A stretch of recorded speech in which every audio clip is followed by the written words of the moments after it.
Very excited to be joined by Morning Consult brand analyst Ellyn Briggs, also a contributor to our website here at Awful Announcing from time to time. We're going to just talk through how sports are changing, the future of sports, the wild world of all of this fractured consumption and what people like and dislike and where it all is going. So thank you very much for coming on, Ellyn. I'll just start you off with a question. And this is something that I've written about or asked people about or tried to take in the data on for a while. I think a lot of people in sports are wondering about it, from networks to leagues to teams.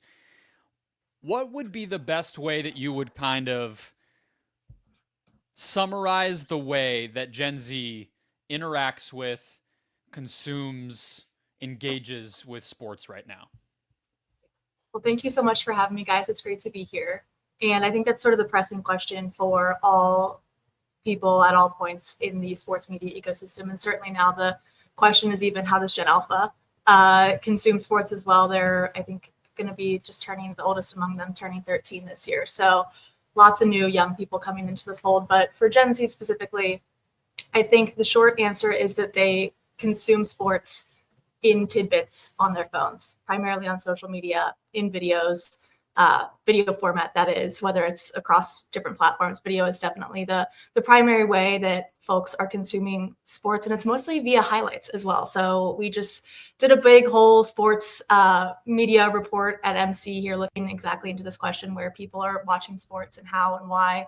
And by and large, across all sports that we tested and all platforms or media types that we tested, highlights is the number one type of content that people are turning to, even before game broadcasts. So it's kind of that after the fact packaging that people tune in for on social. It's obviously better, these little clips, shorter clips are made for social anyways. But that's certainly an attractive part for Gen Z. Another more interesting piece, at least to me personally, that stood out in our data was WAG content as well. We've seen a huge rise in interest in women's sports, but also women just fans coming to sports over the last few years.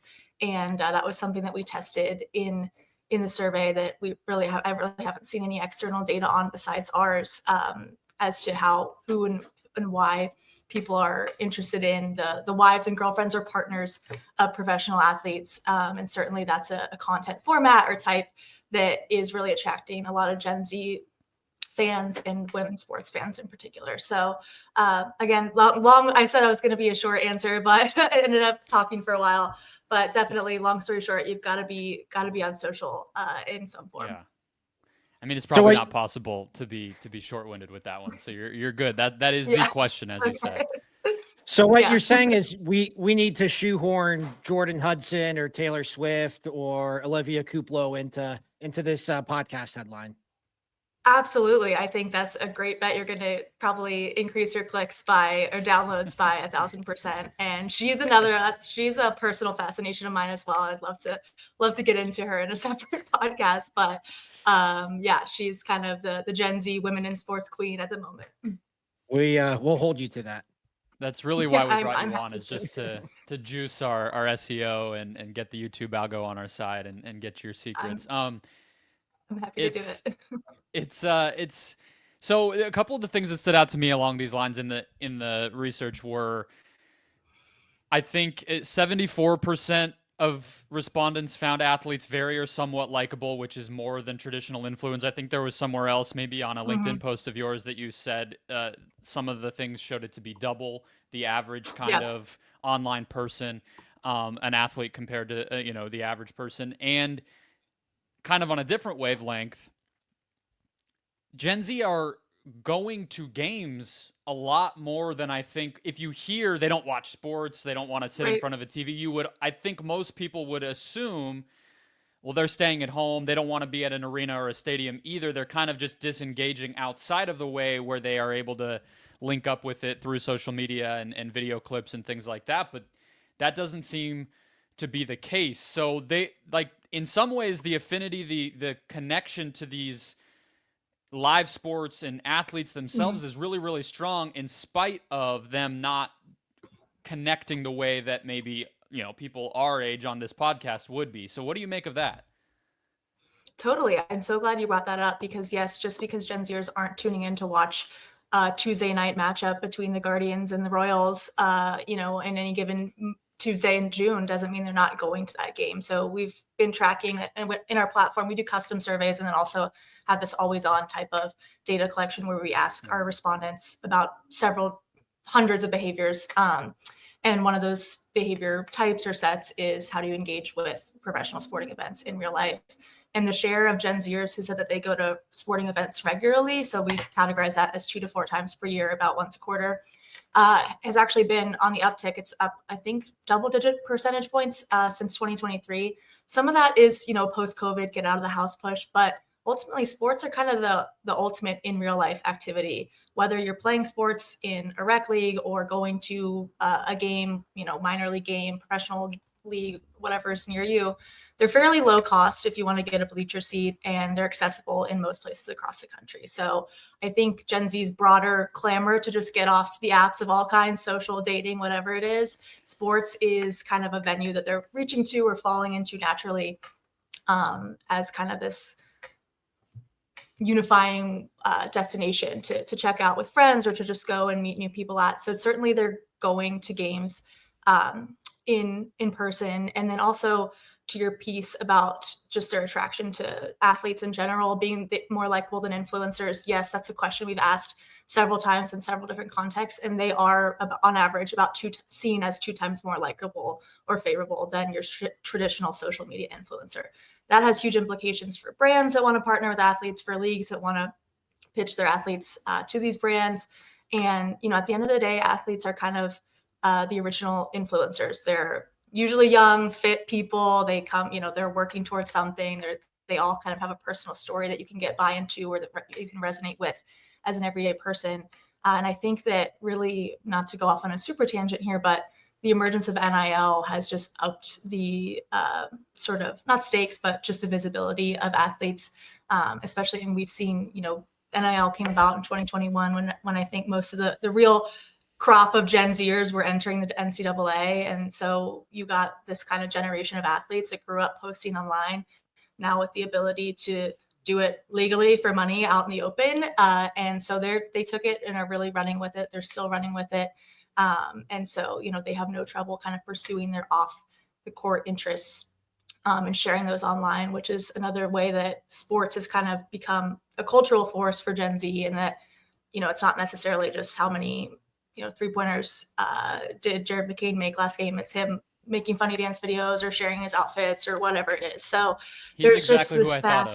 That's the perfect yeah, he's example, like he's the great Gen Z athlete, at least on the men's side. There's so many great Gen Z women athletes, but at least, from a posting standpoint, but he's definitely sort of who comes to mind for that. But yeah, there's just so many different touch points now that Gen Zers are engaging with and tapping into, aside from sitting on the couch and watching games. So in many ways they can, could categorize them as more active or engaged fans than previous generations, which is kind of counter to the narrative, probably pre 2021, 2020, 2019, our data was showing that Gen Z was really not engaged or interested in sports. But again, that tide has really shifted in the last few years.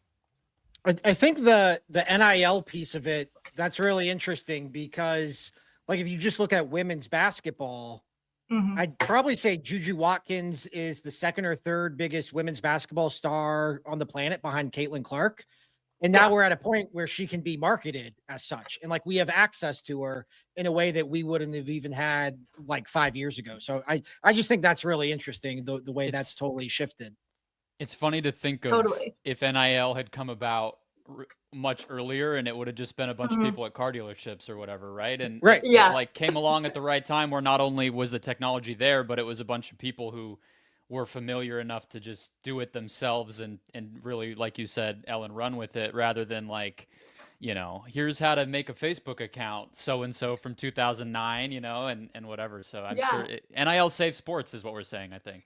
Yeah, I don't know if I want to go that far, but they are willing participants. They are, kind of they were made for this. So I think we do a lot of research as well into just what Gen Z wants to do with their lives. And again, something that gets a lot of pickup from media outlets is our data that shows Gen Zers want to be influencers more than anything else. So NIL gives these athletes the ability to do that without the cringe factor of, having to post like an influencer when you're not quite an influencer yet. Yeah. To be clear, they are still at the car dealerships too, though. Yes, there's plenty of that. You got to Especially in Columbus. Support local business. Yeah, certainly. Listen, there are so many cringe ads and things in all of our markets. We all see it, but yeah, there's the higher caliber stuff too. Real quick, Ellyn, going back to the attendance part of it, because I find that really interesting too, because it seems so counterintuitive, because there's this idea that sports is just totally shifting to being a made for TV product, that really all that matters is, what you can get out of your rights fees, and can you package this as a TV product as opposed to still being a in-person experience. And Dan Lebitard from Meadowlark Media said last week, even like, the future of sports does not require fans in the stands, that sports could move forward without fans. I'm wondering what you think about that idea, what you think about the idea of sports shifting toward being a television product, and whether, comments like that are kind of getting over their skis. Yeah, certainly like where the big money is to be made in sports is still with these media rights deals, and they're going to keep getting bigger and bigger as media gets more siloed and the market becomes more competitive. But that being said, I think, Dan might be a little bit over his skis there because it's all a cycle now. A fan captures a funny moment in the stands at a game. It goes viral online. An unwitting Gen Z woman sees it. I become interested in it. I follow whoever the player was or whatever the moment was about. Next thing you know, maybe I'm interested in that sport a little bit more than usual. And then so-and-so, I become a fan. So I think they're really the platforms are, I think the answer is made for video, I think is probably the better answer than made for TV. And you still need the best video that, captures the attention of the masses and kind of, goes viral, or however you want to describe it, is usually captured by a non-professional camera. And so I think you have to have people there in the stands to support your teams. And I think, again, I would assume athletes would want people in the stands there to cheer them on in an in-game like atmosphere. But yeah, where the money is going to be made, it's in the licensing of the video content of these competitions, whatever the league may be. But so much of it now is there's a culture around fandom that you wouldn't want to bar. If I was at any league or any ESPNs of the world, I would not want to be pushing for a no stadium, no fan environment. No, I don't think any of us want that future. So let's hope people figure it out where we don't have to. There's already a lack of third spaces, so we can't take away the sporting events. So Gen Z will have nowhere to go. So yeah, we just got to keep hoping that huge pop stars do tours. That would be our only hope, I think. Spend $1,000 on tickets. Yes. Yes, exactly. Okay, so before we jump into some more specifics with politics and new leagues and some of the other more specified things you've looked at recently, Ellyn, I wanted to just ask about Gen Alpha, because I know that I remember I used to work at a university a little while ago, to where I don't fully remember the data that I'm trying to pull up in my memory, but I know that there was concern about even like another kind of component of engagement with sport that we haven't talked about here, whether, we've gone through attendance and media and everything, but then there's also playing sports. And I think that there was a little bit of worry about participation in sports for that youngest cohort of people that are kind of coming up. And I think some of your data showed like more of the brand stuff that I was looking at that you've done, like parents buying gear or parents being affected by marketing from, athleisure companies or whatever it might be. Like, how do you think Gen Alpha is engaging with sport, given that they're not really TV viewers yet in a major way, and they might not even be social media users yet in a huge way? What are the early signs of how you're thinking about and how the industry might be looking at people who are in elementary and middle school right now? Yeah, it's a great question. It's hard to survey on Gen Alpha because they're so young, but we have conducted some research among their parents already. And I did write specifically about Gen Alpha's interest in, or, how they're engaging with sports this time last year. So the data is a little bit older now. But according to that survey, 67%, so 2/3 of Gen Alphas are interested in playing sports, again, according to their parents. So that's a fair amount still, nothing to sneeze at there. And then as well, Gen Alpha parents are taking them in sizable numbers. About 60% of Gen Alpha parents have taken their kid to a sporting event or watch sporting events with their kids on TV. So they're getting introduced to sports certainly in their day-to-day lives, but it's a question of, will that stick? Will it not? But I think ultimately sports are such a big part of life. There's more of a traditional institution. So at the end of the day, there's probably not going to be a shortage of star athletes. Hopefully, I don't want to look back on this in 10 years and be wrong. But yeah, there's for as much as they're surrounded by screens and watching YouTube and, watching all of these crazy influencers on social media, as 10-year-olds and 9-year-olds, they are still getting outside and playing sports. So, and I think at least one would hope that especially girls with this women's sports boom over the last few years are picking up more, any kinds of balls, sticks, anything like that, and getting outside and playing. So I think we should be able to see that data come in the next few years if there was an impact on girls' sports participation, thanks to this most recent wave of interest. All right. Should we pivot to politics here? Should we let's do it. Go off the deep end here? You've written a lot. You've written a lot about Donald Trump. You've written a lot about DEI. All of that was in the spotlight in the sports world last week when it came to the Department of Defense taking down temporarily the Jackie Robinson article, the article about Jackie Robinson's military career. And I found the reaction to all of that very interesting because it feels like it hasn't in this. We've talked a lot about Trump 2.0, especially in sports, and how the reaction to Trump in his second term has already been much different and probably more supportive of him than it was during his first term.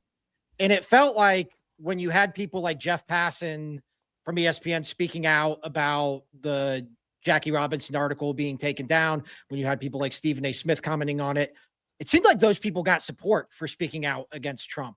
And so I don't know if this is kind of a unique instance where everybody agrees like, hey, Jackie Robinson is somebody who needs to be celebrated, or if there's something more to it. I'm curious what you made of all of that last week, and especially with regard to the public perception of it. Yeah, I think certainly, like you mentioned, this time around, the sports world, as is all of corporate America, any type of business organization, are much more, whether they're outright supportive of them, that you can question that, but tolerant of the Trump administration's general presence and impact on American life and culture, which has been outsized already in the last two months. So the environment is ripe for discourse. Again, I think the Jeff Passan's interaction this week was the first time I've seen a major high profile kind of sporting world personality push back against or call out the administration, however you want to frame it. But in our research, we look into this issue, the DEI issue, in so many different contexts. We didn't ask specifically about it in this latest sports and politics survey that we did, but we asked folks, do you want to see professional sports leagues and properties engage in political issues? And overwhelmingly, the answer was no at the general population level. But it was people who identify as sports fans were a little bit more accepting or embracing of sports properties getting involved in political conversation. So again, not surprising with that figure out there to see people tapping in like this. Women's sports fans especially are more likely than any other group that we tested, or the demographic rather, to want to see sports properties get involved with politics, which again tracks with other research on that cohort, which says that they are more engaged in every context, whether it's going to games, buying merch, buying tickets. So not surprising as well to see them want to hear and see from their athletes and players that they follow on these issues. But overall, yeah, I think it's a totally different landscape. There's been minimal protesting that, from players that we've seen. So I think the Trump administration and our political data, he's more, at least at the start of his term, was more favorable than ever before. Are more popular than ever before among all sorts of groups, not just, his standard white male, non-college educated voter, but among young people of color. So he has kind of he has the bully pulpit right now, obviously, but he has kind of a mandate as well. And it'll be interesting to see where and how they move. Obviously, they're going after trans women in sports right now. That's been a big issue that they're going to continue to I'm sure, get involved in and use to their advantage. So yeah, it is. It's an interesting time. You don't really associate sports and politics that closely all often, but right now they're very, very closely associated. Trump's going to a lot of different events, and I expect that he'll continue to pop up at big sporting events throughout the rest of the year. I'm interested to see how that shapes conversations as well. Yeah, if he was the first president to be at the Super Bowl, I think he's Mm-hmm. definitely the first one to be at the NCAA wrestling championships. I have to say, Yeah. I wasn't expecting that one. Yeah, I think we're also three of the only people or very few people to have written or said on a podcast Trump dance. I saw that in your research, Yep. and Yep. Ben and I have Listen, definitely talked about it, so we're on a Yeah. select list there. I'm all over. I mean, that peak, when I saw that, I said, okay, whoa, something's changed here. If NFL players who 4, 5, 6 years ago were kneeling for the national anthem in protest in part of the Trump administration are now kind of embracing his stance and doing it playfully as a touchdown celebration, that means something major has shifted. So I will continue to be on the Trump dance beat this year, I'm sure. That's good. That's perfect. That sounds like a wonderful way to spend all of our time. Yeah. Should we all stop and do the dance right now? I am okay. I know. You guys I can't can do try it if you'd like to. Okay. No, okay. I'm good. All right. Just checking. Thank you, Ben. So you mentioned women's sports within that answer, Ellyn, and I think it's something where again, referring back to some of the conversations Ben and I have had since the election about how this is interacting and how it could interact, I had said, like, let's just wait till the WNBA season comes around, because if anything's going to light a fire, history has told us that league is likely to be part of whatever type of pushback happens, whether you go back to police brutality a decade ago. I mean, the league's logo is orange for gun violence awareness, all these sorts of things, and then all the way through, the Georgia Senate election and all the higher profile stuff that we've heard about recently. So this moment last year, and I know you wrote about it a little bit for Awful Announcing as well, where we had growth, explosive growth for the WNBA and a lot of women's sports, the NWSL and others,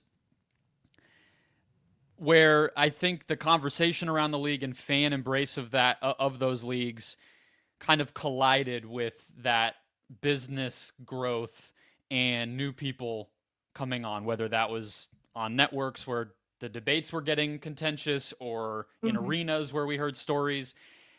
How do you kind of square that circle? What do you think happens as that reality of what those leagues have been and the data that you have that shows fans actively, I don't know about want might be a strong word, but they support the idea of activism and political engagement among players versus the average fan who doesn't? And those fans kind of have to become WNBA fans probably, right? So where do you see all of that going when you think about the next few years in that league? Yeah, I think it's a huge challenge or question for the WNBA to think about, play around with, because like you said, they for a long time have had a very clear political left-leaning viewpoint that they're not afraid to kind of vocalize and act on. In their group, there's sort of kind of an insular WNBA there from the beginning world that has been hesitant to or kind of combative with some of these new fans that are just coming in and learning about the league. And like you mentioned, according to our data, might have different viewpoints as a casual fan on how much they want their players, their teams to interact with politics than someone that's been with the W for the last 25 plus years. So I think it's something that I think all brands go through when they reach this point of major mass market breakthrough. You have to have a big enough tent to let everyone in, but you don't want to abandon your original base who got you there in the first place or was with you when no one else was. So I haven't even thought about how Donald Trump is going to interact with the WNBA season. You just put some very scary thoughts into my mind. I've already thinking and feeling with so many of these players that I hope he doesn't call out via a tweet or Truth Social or whatever it is. But yeah, I imagine that there are going to be some thorny public relations moments sparked explicitly by the Trump administration or, just things that come up as a result of their decisions and actions that the W is going to have to navigate. But I do think they have such a strong history of acting, on their values that I don't think I would be really shocked or surprised if they did a 180 like some of these other brands, not necessarily sports brands, but we see so many brands walking back DEI commitments and things of that nature in response to the Trump administration. So I wouldn't be surprised if they stand firm with their feet in the ground. But yeah, it is, I think, for the overall brand would, I think, want to minimize the amount of political interaction, if at all. So hopefully someone can keep Donald Trump away from most WNBA games. Okay, last question for you, Ellyn, because you did write about a variety of new leagues and their kind of arrow up or arrow down outlook for awful announcing this week. And so there's a variety. I mean, we've kind of talked about some of the women's sports trajectories in there, and there's some men's leagues, TGL, we've talked about on the show before. But the one that I think can kind of maybe combine the two angles here is Live. Yeah. And I guess just you had skepticism, which is very easily borne out in the viewership data, which has been bad from the start. And it just felt like, it never really got its footing. How much do you think that might be because of the presence of where their funding is coming from and the groups that they're entangled with versus just other elements of the industry, golf as a sport, whatever it might be? Yeah. I wish we were supposed to survey on this just this month, actually, but it got cut due to just other outside things. So I wish I had data to speak on this directly. But I think if I had to guess, I don't think the average sports fan is thinking or caring too much about who's funding any one given league, right? But I think with Live, the PGA did a great job, or whoever, the media in general just spotlighted it so much at the beginning, at its inception, 2021, 2022. It was kind of set up as like almost, it paralleled like not a war movie, but like, it was kind of had a USA versus rest of the world or Middle East type of vibe with it. So I think that because it was so heavily featured by media, by the PGA, and that it was kind of this good versus evil situation, that I think it's still that now has a lingering hangover on consumers' views about the league in general. And then also, like I mentioned in the piece, it's just not too differentiated from the PGA. At the end of the day, it's just kind of like a regular golf tournament, but a little bit worse. Talent field, a little, throw a Chainsmokers concert in here and there, put it in a cool location. But at the end of the day, it's not too different. Whereas TGL, it's kind of this totally new format that's different in all ways from the PGA Tour. So I think it plays a role, certainly, but it's probably not the defining factor into why the league has not had success. And, I think we are going to see more private wealth fund, whether it's from Saudi Arabia or other countries, investing in U.S. sports, especially with the Trump administration. They seem welcome to that kind of thing. So it's probably will become more normalized, and maybe it won't be such a big factor in the future, but certainly in this particular case, with it kind of being the first and most prominent one in the U.S. at least, it definitely probably just didn't leave a great taste in consumers' mouths. And golf it has such a sort of old boys club way about it too. I think any new entrant will feel a little bit of that pushback as well. Yeah, and I think you saw that from kind of the media standpoint, where they're trying to fill in gaps where existing golf wasn't already being broadcast, and there's just not a lot of places left for them. And so part of, I think, the lack of pickup has just been obscure networks and bad time slots and all the kind of, typical sports media stuff that you just kind of have to nail if you're even going to have a shot to really break through. But on the note of breaking through, my last question for you, when you did look at, for this article, and I'm sure you're thinking about it often, the successes, like what has to happen in 2025 for a new league to work? Like, what are the handful of things you would say you gotta have these things if you're going to have any chance of breaking into what is obviously a very crowded marketplace? Yeah, I think it's number one is like a reason for existence. I know that sounds stupid and baseline, but again, like I mentioned with Live, there really wasn't a reason for its existence that was compelling to the average person. Like, as I understand it, again, as a casual golf fan and viewer, they just wanted to make sort of more money and, get a little bit better deal when they were already professional athletes. So that's not going to make someone really tune in. But again, when the case of Unrivaled, or excuse me, in the case of TGL, it's a totally new format. They want to modernize golf that again has this old man's reputation. There we go. That's a compelling entry point. In the case of Unrivaled, the 3v3 Women's Basketball League, that gives players an opportunity, WNBA players, to stay in the United States and not have to, endure the risks and costs of going overseas to play on end or for months on time for months at a time. But beyond that, I think social, again, is so important. If you have the buy-in of young people, or at least can get conversations, viral moments going on social, really it just takes one or two of those to snowball into a movement or something. So I think that those two would be my 1-2 must-haves. And then it doesn't hurt always to have a big star. With the whole rookie class of the WNBA this past year, I mean, you couldn't ask for anything better than that.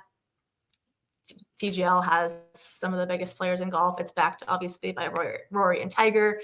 Can't beat that. So at the end of the day, always, anytime a sport has broken through in all of history, it's been thanks to one or two or a handful of major players who are just, transcendental, or whatever. I don't know if that's the right word, but transcend. They break out. They break through. Sure. Yeah. Exactly. Breakthrough players for breakthrough. Yes. There we go. I was surprised to see your bullishness on the UFL. Was that just based on, hey, they're still drawing like close to 1 million viewers, so they must be doing something right? Listen, I might be a little biased because I play women's tackle football. That also happens in the spring. So I just like spring football in general.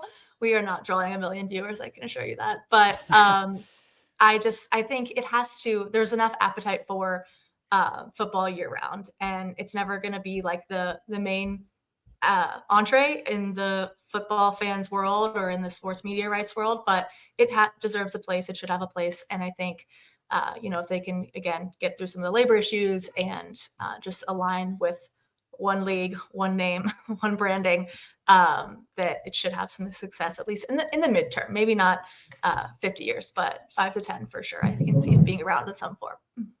Are you a Battlehawks fan or a DC Defenders fan? I went to college in DC, so definitely the Defenders. I've never been to a game, but it kind of started right after I graduated. But I would love to go. I heard they're a very fun time. Yeah, the beer snake you don't want to miss out on. Yeah, exactly. Yeah, that's why we need fans in the stands to bring it home. The beer snakes need to continue. There we go. All right, so it sounds like we can have you back on at some point, Ellyn, we'll practice our Trump dance. We'll talk more about women's tackle football, and then you can give us more of the advice you were suggesting at the beginning. But this has been awesome. Thank you for coming on and sharing your knowledge and your research with us. Thanks so much for having me, guys. It was great to connect virtually like this. Hopefully we'll meet each other in person sometime.